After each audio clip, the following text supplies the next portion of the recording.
வணக்கம் நண்பர்களே, இது VDL Vlogs வீக்கெண்ட் ஸ்டோரிஸ். போன வீக்கெண்டில் நாம் சுஜாதா எழுதிய அனிதா இளம் மனைவி பாகம் 3 பார்த்தோம். இந்த வீடியோவில் பாகம் 4 பார்க்கலாம். போன எபிசோடில் வசந்த் விஹாரில் பாஸ்கரும் கணேஷும் சண்டை போட்டுக்கிட்டாங்க. அனிதா நடுவில் வந்த உடனே 2 பேரும் சைலண்ட் ஆகிடுறாங்க. ஆனாலும் 2 பேருக்கும் கோபம் அதிகமாகவே இருக்குது. கணேஷ் அவனோட வீட்டுக்கு வந்துடுறான். அதுக்கப்புறம் என்ன நடந்துச்சுன்னு இந்த எபிசோட்ல பார்க்கலாம். சுஜாதா எழுதிய அனிதா இளம் மனைவி பாகம் 4. அன்றிரவு கணேஷ் வெகு நேரம் எழுதி கொண்டிருந்தான். எழுதி எழுதி அடித்தான். சக்கரங்கள் ஒன்றுடன் ஒன்று குறுக்கிட்டு மலர்களாக மலர்ந்து மேலும் சிக்கலாகி மேலும் சுற்றி மேலும் மேலும் சுழன்றன. யோசித்தான். டெலிபோனை பார்த்தான். அனிதாவின் வீட்டு நம்பரை சுழற்றினான். வெகு நேரம் அடித்தது. அவன் சலித்து வைத்த பிறகு மணி அடித்தது. கணேஷ் பேசுற. டெலிபோனில் மோனிகா வெடித்தாள். கணேஷ், நான் உனக்கு எவ்வளவு பணம் தரணும்? கணக்கை தீர்த்துறேன். அவ்வளவு சுலபத்துல தீக்கிற கணக்கில்ல இது. எங்கிருந்து பேசுற? உன் தாத்தா வீட்டுல இருந்து. அவர் சொர்க்கத்துல இருக்கிறாரு. அங்க எல்லாம் சௌகரியமா இருக்கா? ஹஹஹா, எவ்வளவு ஆசியம். கேள் மோனிகா, கேள். நான் சைக்காலஜி தெரிஞ்சவன். எனக்கு நீ மறுபடியும் டெலிபோன் செய்யறதுக்கு என்ன அர்த்தம் தெரியுமா? என் கூட நீ சமாதானம் செஞ்சுக்க விரும்புற அப்படின்றது தான். தப்பு. நான் உன்னை நேரில் பார்க்க விரும்பல. அதனால தான் டெலிஃபோனில் கூப்பிடுற. நீ ஒரு strong words my dear girl. நிச்சயமா சொல்லு, நீ என்னை பார்க்க விரும்பல? இந்த யுகத்தில் இனி இல்லை. சரி, நான் இப்போ அங்கே வரப்போறேன். No admission. மோனிகா, என்ன தனியா தானே இருக்க? ஆமா, நான் இப்போதான் வந்தேன். என் சிநேகிதன் கூட வெளியே போயிருந்தேன். சிநேகிதன்? Good Monica. இன்னொரு சிநேகிதன் அப்படின்ற முறையில் எனக்கு ஒரு உதவி செய்வியா? முடியாது, மாட்டேன். என்ன உதவின்னா? முடியாது. அனிதா வந்ததும் கேட்டுக்கோ. மோனிகா, நான் இன்னும் உன்னுடைய லாயத்தான். உன் நலனுக்காகத்தான் அல்லும் பகலும் உழைக்கிறேன். எங்க உழைக்கிற? பெட்ரூம்ல.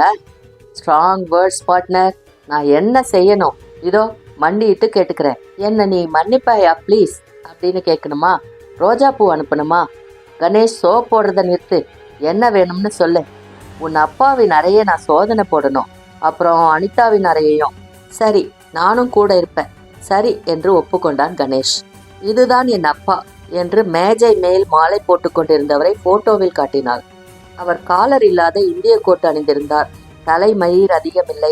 2 பக்கத்திலும் பின்வாங்கி இருந்தார். பெரிய நெற்றி, அடர்த்தியான புருவங்கள், மிக மெல்லிய உதடுகள். அவரது பொதுவான தோற்றம் நினைத்ததை சாதிக்கும் ஒருவரைத்தான் ஞாபகப்படுத்தியது. அறையில் தூசு படிந்திருந்தது. ஒரு வாரம் ஒருவரும் உள்ளே வரவில்லை என்பதை உணர்த்தியது. கணேஷ் மேஜையின் அறையை இழுத்து பார்த்தான். அதில் சில பேனாக்களும், ஒரு ஸ்டேப்லர், ஒரு செக் புத்தகம், ஒரு என்கேஜ்மெண்ட் புத்தகம். அதை விசிறினான். துல்லியமாக உபயோகப்படுத்தாமல் இருந்தது சில காகிதங்கள். மேஜை மேல் ஒரு இந்துஸ்தான் டைம்ஸ் இருந்தது. கணேஷ் அதன் தேதியை பார்த்தான். 19. தூக்கி போட்டான். மறுபடி எடுத்தான். தேதி என்ன? 19. அந்த 19 உறுத்தியது. போட்டோ ஆல்பம் ஏதாவது இருக்கா? எதுக்கு? அந்த கோவிந்த் போட்டோ தென்படுமா அப்படின்னு பார்க்கணும். பார்க்குறேன். அலமாரியில் பிஸ்னஸ் மேனேஜ்மெண்ட் புத்தகங்கள் தான் அதிகம் இருந்தன. அப்புறம் பீரோவில் நிறைய ஷூட்களும் ட்ரெஸ்ஸிங் கவுன்களும் தொங்கின. மோனிகா கண்ணா பின்னாவென்று பொருள்களை இறைத்தாள். அந்த இரும்பு பெட்டியின் சாவி யார்கிட்ட இருக்கும்? அனிதா கிட்ட அப்படின்னு நினைக்கிறேன். வேறு போட்டோ அல்லது டைரி எதுவும் கிடைக்கவில்லை. எல்லாத்தையும் கலைச்சிட்டேன் என்றாள் மோனிகா. கலைத்தது நீதான். ஆனால் எனக்கு உபயோகமாகக்கூடிய எதுவும் எனக்கு தென்படலை. இந்த போட்டோவை நான் எடுத்துக்கவா? அப்பாவின் போட்டோவா? அது எதுக்கு? சும்மா. மோனிகா சொன்னா. அனிதாவின் அறையை சோதனை போடலாமா? அனிதா வந்துட்டா? நான் ஜன்னல் வழியா பாத்துக்கிறேன். கார் வரும் சத்தம் கேட்டா நிறுத்திடலாம். கார்ல போயிருக்காளா? எங்க? தெரியாது, சொல்லல. நானும் அவளும் பேசுறதே இல்லையே. தனியாவா போனா? பாஸ்கர் கூட. That rat. வா, அவள் அறையை சோதனை போடலாம் என்றாள் மோனிகா அவளுடன். அனிதா இல்லாத அனிதாவின் அறையில் கூட அனிதாவின் சில பிரத்யேக சுபாவங்கள் பரவி இருந்தன. சுவரில் ஒரு காகிதத்தில் சில வரிகள் எழுதி லூஸாக ஆணியில் அழுத்தப்பட்டிருந்தது.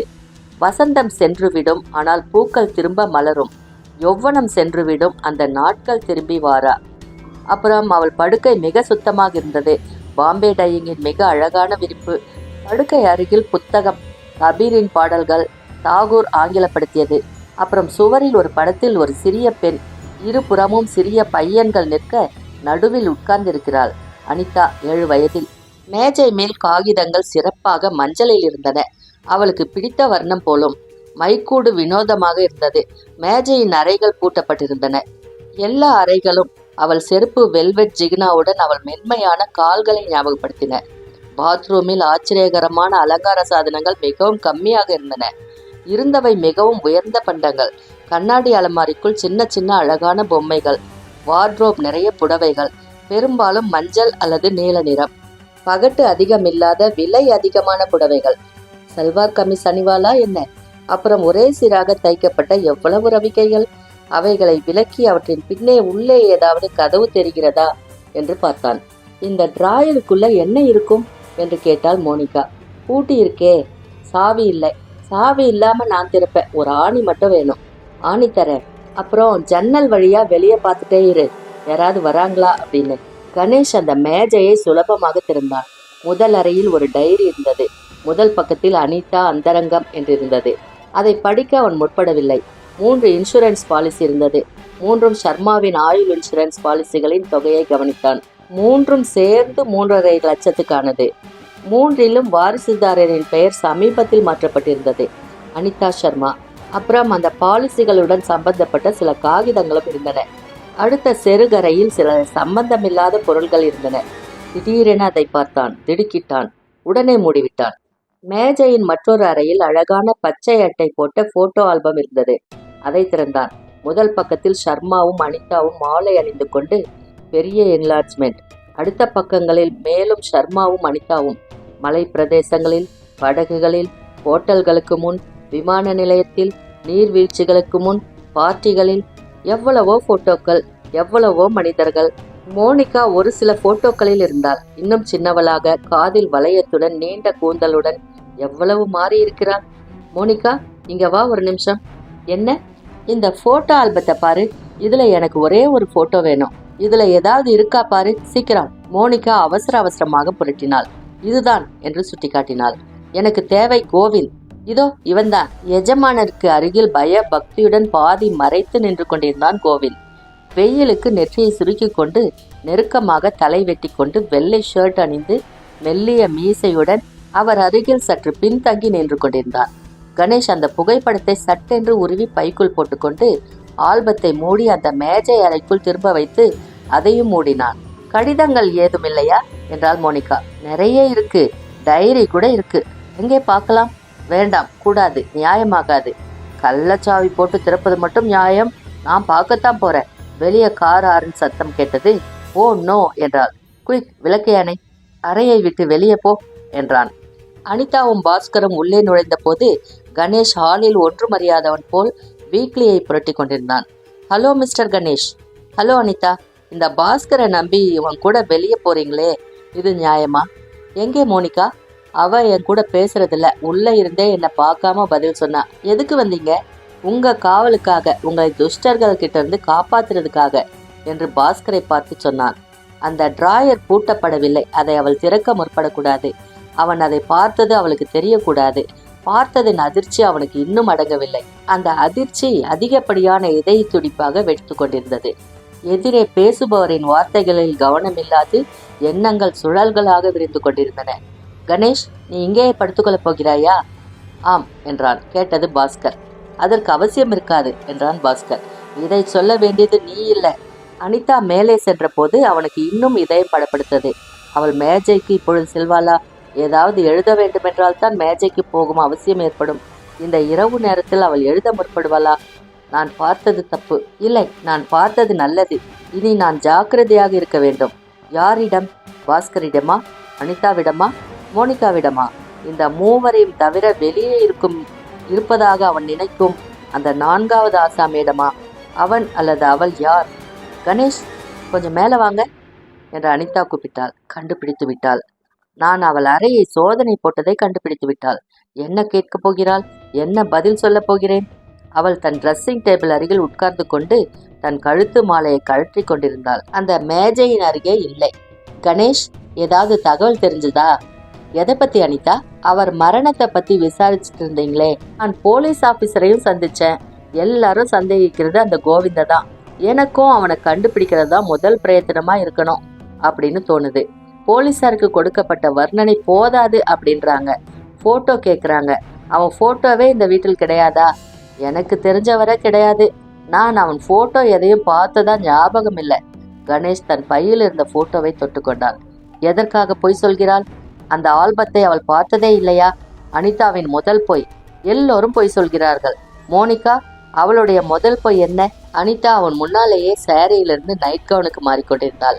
அந்த மாறுதலை அவள் நிகழ்த்தும் பாணி இயல்பாக இயற்கையாக இருந்தது. அதே சமயம் அவ்வப்போது தெரிந்த அவள் உடலமைப்பின் அந்தரங்க வளைவுகள் கணேஷின் நரம்புகளை சோதித்தன. அனிதா தன் படுக்கையில் போய் படுத்துக்கொண்டு ஒரு பூனைக்குட்டி போல் சோம்பல் முறித்தாள். எவ்வளவு மெல்லிய கவுன் அணிந்திருக்கிறாள்! கணேஷ், இங்க வாங்க. போகாதே போகாதே, மறந்துட்டியா? இந்த மேஜை இழுப்பறையில நீ என்ன பார்த்த கணேஷ்? என்ன பார்த்த? 4 நாக்குகள் படைத்த சிறிய சவுக்கு. Good night Anitha. Ganesh வெளியேறினான்.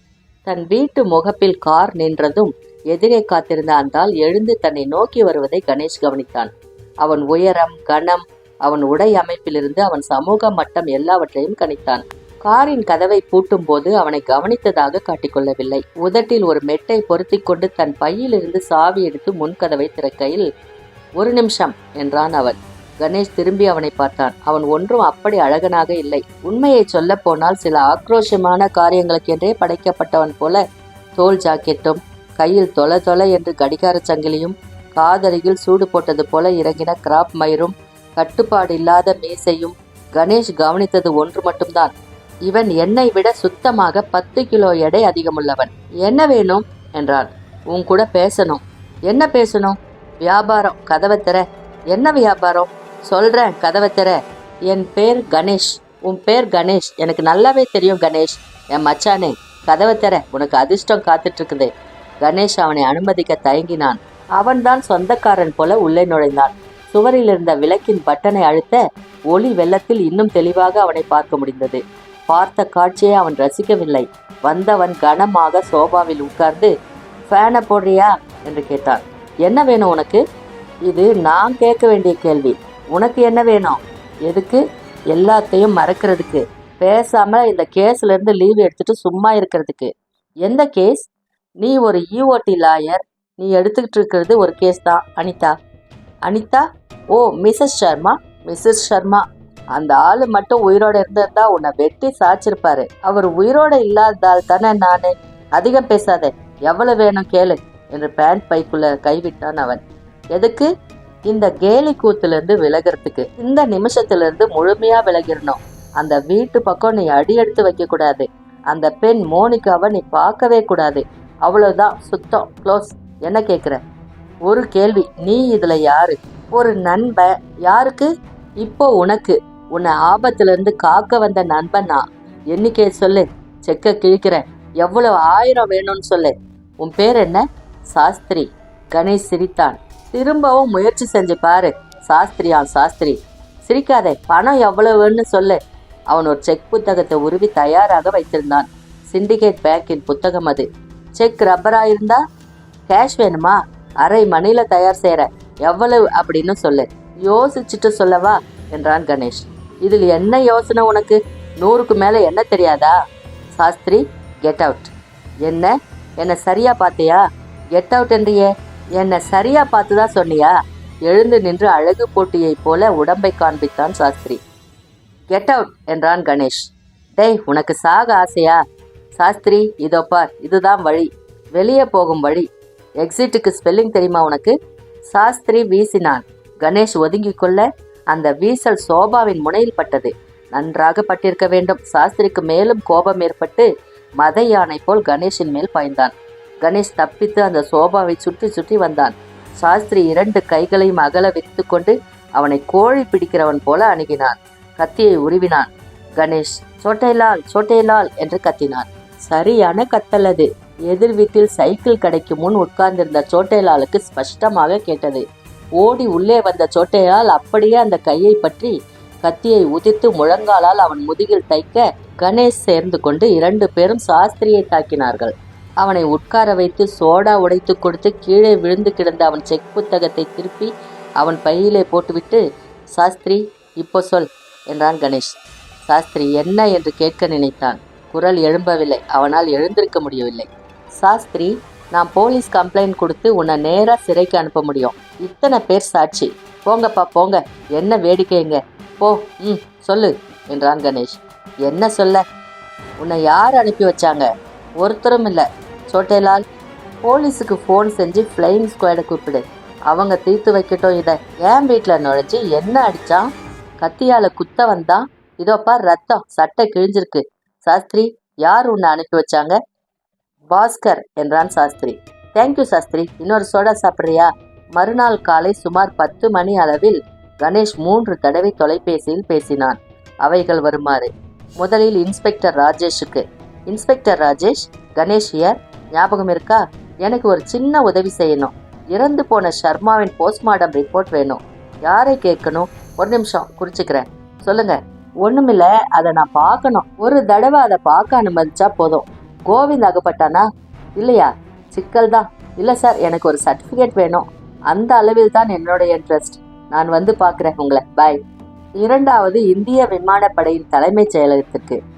Air headquarters, extension 239 please. Squadron leader Ramalingam. Thank you. Ramalingam, Ganesh here. Oh yes yes. How is frame?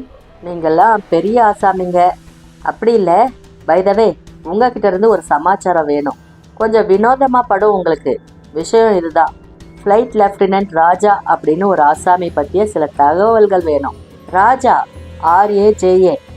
R for Radhika, A for Angela, J for Janaki, A for Aruna. Raja, அந்த மாதிரி ஒரு ஆள் சில வருஷங்களுக்கு முன்னால் ஆக்ராவில் ஒரு டிரான்ஸ்போர்ட் விமான நிலையத்தில் இறந்து போயிருக்கிறதா எனக்கு ஒரு பார்ட்டி தகவல் தந்தாங்க. இது எவ்வளவு தூரம் நிஜம் அப்படின்னு தெரிஞ்சுக்கணும். அதெல்லாம் இல்லை, ஒரு கிராஸ் செக். எப்போ இந்த தகவல் கிடைக்கும் எனக்கு? ஓகே, இன்று மாலை 4:30 மணிக்கு வாயு பவன் வாசல்ல வந்து காத்துட்ருக்கிறேன். Flight lieutenant Raja, R for. Okay, thanks. மூன்றாவது, வெளிநாட்டு தபால் தந்தி நிலையத்திற்கு. OCS, enquiring please. என்கொயரிஸ். டெல்லியிலிருந்து அமெரிக்காவுக்கு கேபிள் அனுப்பினால் அது அங்கு போய் சேர எத்தனை மணி நேரம் ஆகும்? என் பெயர் கணேஷ். நான் ஒரு லாயர். எத்தனை மணி நேரம் ஆகும் அப்படின்னு சொல்லுங்களேன். Thank you very much. மிஸ், உங்கள் குரல் ரொம்ப அழகாக இருக்கு. 2 புரோட்டீன் பிஸ்கெட்டுகளை கடித்து கொண்டான். கிளம்பினான். உங்களுக்கு யார் வேணும் என்றான் வேலைக்காரன். பாஸ்கர் இல்லையா என்றான் கணேஷ். இல்லையே, அவர் சர்மா சாபின் வீட்டில் இருப்பாரு. கணேஷ் தன்னை சுற்றி பார்த்தான். பாஸ்கரின் அறை சுத்தமாக இருந்தது. தி மணி கேம் என்கிற புஸ்தகம் தென்பட்டது. மானார்க் பவுடர் டப்பா, பச்சையில குப்பை கூடை, மேஜை நாற்காலி, விவேகானந்தர், ஹேமமாலினி.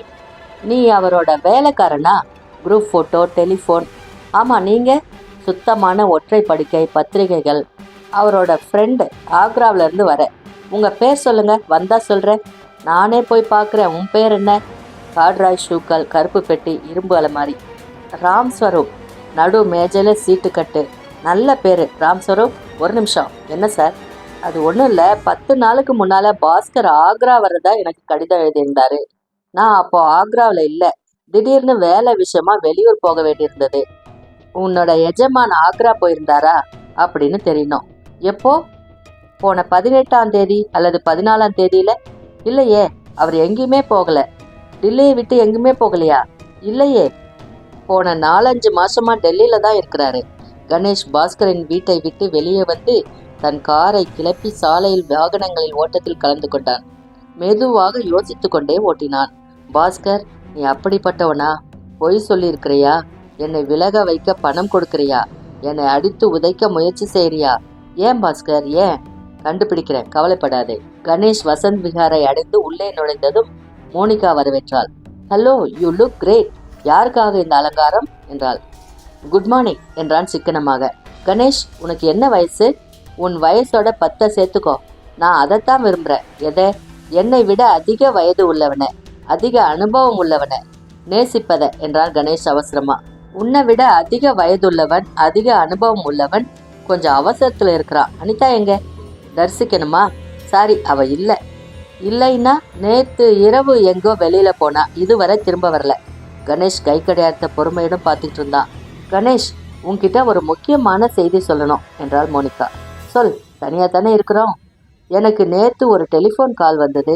யாரோ ஒருத்தர் என்னை கூப்பிட்டான். பெயர் தெரியல. என் அப்பாவின் உயில் மூலம் எனக்கு வரப்போகிற கம்பெனி ஷேர்களை விற்கிறியா அப்படின்னு கேட்டான். நல்ல விலைக்கு விற்க சம்மதம்னா இன்னைக்கு 11 மணிக்கு கனாட் பிளேஸில் ஒரு ஹோட்டலுக்கு என்னை வர சொன்னான். குரல் பழக்கமானதா இருந்ததா? இல்ல, புது குரல். வா போலாம் என்றான் கணேஷ். ஒரு எடிசன் காலத்து கிராமபோன் அந்த ஹோட்டலில் அவர்களை வாசலில் வரவேற்றது. உள்ளே நுழைந்ததும் எதிரே சுவரில் சிறப்பு பெயிண்ட் அடித்த சைக்கிள் ஒன்று அமைக்கப்பட்டிருந்தது. ஒரே புகை மண்டலம். ஜூக் பாக்ஸ் அலறிக் கொண்டிருந்தது. திடும் திடும் என்று டபுள் ஃபேஸ் வெடித்து கொண்டிருக்க, ஹிப்பிகள், இந்திய ஹிப்பிகள், மேல்நாட்டு ஹிப்பிகள், ஹிப்பியாக ஆவதற்கு ஆசை இருந்தும் பாதி நேர்த்ததும் பெற்றோர்களால் முடிவெட்டு கொடுக்கப்பட்ட இளைஞர்கள், அரை ஹிப்பிகள். ஒரு வெள்ளைக்காரன் காலில் கட்டை செருப்பு, இடுப்பில் ஒரு டவல், அதில் செருகின ஒரு பாக்கெட் ஷார்மினார், வெறும் உடம்பு, செம்பட்டை காடாக தலைமயிர், காட்டுக்குள் 2 மரகதங்கள் போல் பச்சை கண்கள். இவைகளுடன் அவன் எதிரே இருந்த அந்த பெண்ணுக்கு கீதையை போதனை செய்து கொண்டிருந்தான். பாப் டைலனின் பாட்டு அந்த அறை முழுவதும் பரவியிருந்தது. கணேஷ் அந்த கூட்டத்தில் மிக அந்நியமாக உணர்ந்தான். அவர்கள் உட்கார்ந்தார்கள். மோனிகா மெதுவாக மேஜையில் தாளம் போட ஆரம்பித்தாள். கணேஷ் மிக உரக்க, இந்த இடத்துக்கா வர சொல்லியிருந்தா? ஆம் என்றாள் மோனிகா.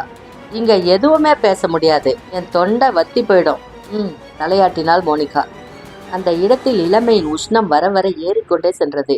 மோனிகாவின் மினி ஸ்கர்ட் சற்று அபாய மட்டத்தில் இருந்ததை அவளை தவிர மற்ற எல்லாரும் கவனித்துக் கொண்டிருக்க, கணேஷ் வாசலையே கவனித்துக் கொண்டிருந்தான்.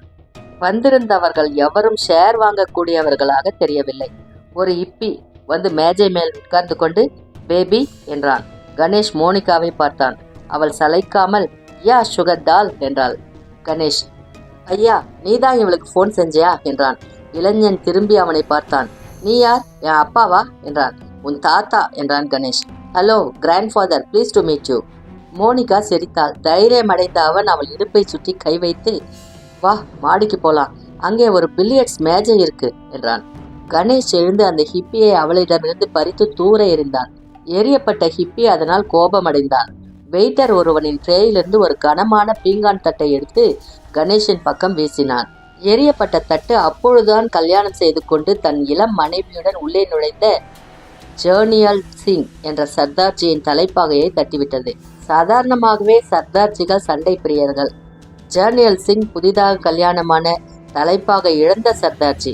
அவன் அதிக கோபமடைந்தான். சிங் மின்னல் போல் ஹிப்பியின் மேல் பாய, சில உப ஹிப்பிகள் அதில் சேர்ந்து கொள்ள, Ganesh, Singh, hippie 1, hippie 2, waiter, Singh, hippie 3 என்று பொதுவாகவே அந்த ஹோட்டலின் அமைதி கலைந்துவிட்டது என்று சொல்வதும் மிகையாகாது. ஐஸ்கிரீமின் மேல் யாரோ உட்கார்ந்தார்கள். கோல்ட் ஸ்பாட்டில் யாரோ குளித்தார்கள். மோனிகா மேஜை மேல் ஏறி நின்று கொண்டு கணேஷை தேடினாள். அந்த மேல் நாட்டு ஹிப்பி தன் எதிரே இருந்த சிஷ்யைக்கு இன்னும் கீதை போதித்துக் கொண்டிருந்தான். மேனேஜர் டெலிபோனை பற்றி கொண்டு மேஜை அடியில் சென்று பார்லமெண்ட் தெரு போலீஸ் நிலையத்திற்கு போன் செய்தார். அது வரைக்கும் இந்த எபிசோட்ல பார்த்தோம். அதுக்கப்புறம் என்ன நடந்துச்சுன்னு அடுத்த வீக்கெண்ட்ல பார்க்கலாம். அது வரைக்கும் உங்ககிட்ட இருந்து நன்றி கூறி விடை பெறுவது VDL Vlogs VDL. நன்றி, வணக்கம்.